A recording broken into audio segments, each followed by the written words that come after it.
Alrighty, here we are on a Saturday afternoon, and I think you recall my last video. We were looking at how to clear the code, clear the oil life indicator on Honda CR-V 2010, and my good buddy Spongy33, who actually works at a Honda dealership. He knows all things Honda, and especially the services. He pointed out to me that hey Kev, that's the B16 or B16 code there I see, and that includes servicing all the brakes all the way around and also changing the fluid in the rear differential. So sharp eye on him. I told him I was planning it on this weekend, and I picked up the fluid and ready to rock and roll on that.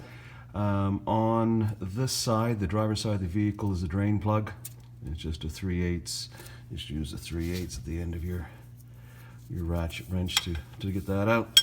And the fill plug is halfway up. It's on the other side, actually on the other side, right around this location right here. If you look at the just behind the axle on the other side, is about halfway up. So fill on the other side, right back here, and the drain on the bottom. I've got the vehicle jacked up and some jack stands.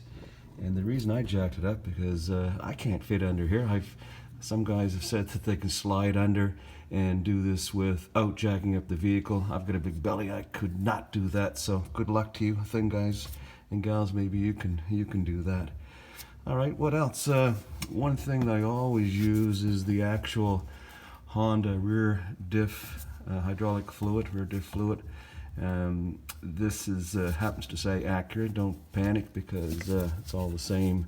It's just that I happen to get a better deal at our Acura dealership. They're Spongy33 than I would at the Honda dealership.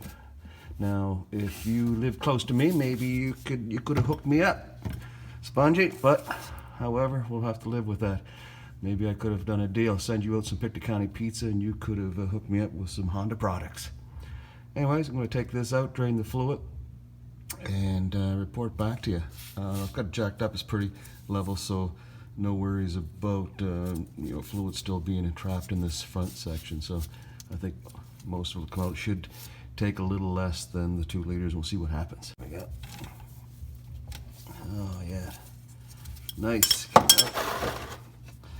Always remember to tip your drain pan on an angle such that when the fluid comes out, it's going to be kind of spraying out in that direction a little bit. And let's have a look.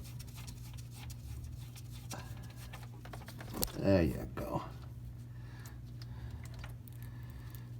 So, now one thing I would advise before you do this rear diff fluid change is make sure you go to the bathroom and pee, because if you're laying under here and listening to this steady stream into the bucket, you can get pretty squirmy. So it definitely need to go to the washroom first, especially if you had some coffee and stuff.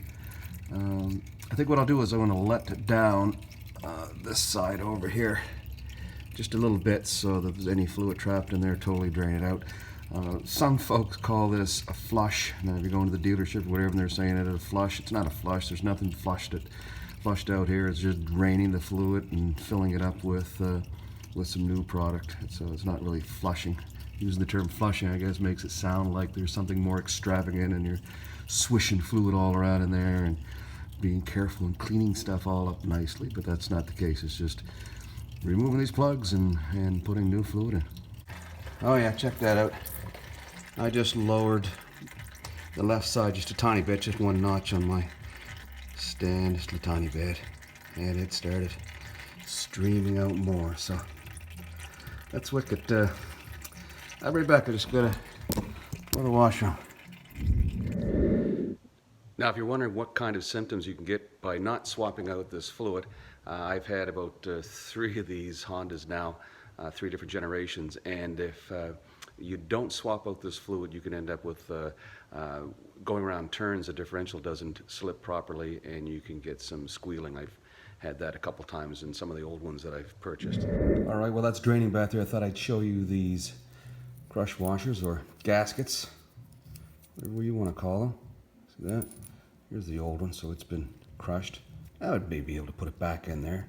Might not have any issues at all if you washed it up, but these things are literally under $1. You know, it's like, I think I paid 86 cents a piece or something. I suggest you definitely take this one off. I'm gonna wipe this all off nice and clean and put a new crush washer on and put this back in. All right, you're wondering probably how you're gonna get this fluid into that side hole in the differential. Oh. And a couple ways of doing it. Oh, that's just Chris over there. Yeah, I can get him to do it, but he won't be figure it out. Anyways, I just had a piece of hose, drill a little hole in the top. It won't pull out, actually put a little heat on the hose and flange it a bit. This is working nicely. I've got one bottle in already. The other thing you can do is you can go to Wendy's, buy yourself a Coke and drink that, and then cut out a piece of this kind of a waxy cardboard and create yourself a little funnel and pour that in nicely. So whatever works for you, you know, if you don't have the proper equipment to syringe that in, but a piece of hose, or create your own funnel. All right, I'm going to fill up the rest of it.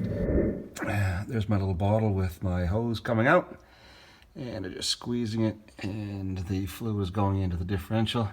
You can't overfill this. Once you see it starting to run out, it is, just start drip, and that's it. That's the end of it. I'm all set. All right, you can see a little bit of the fluid running out, so it's full. Brand new crush washer in there, snug it up.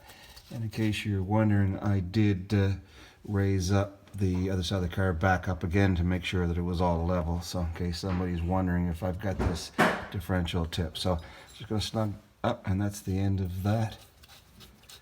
All right, how to do there, Spongy33? You can comment below.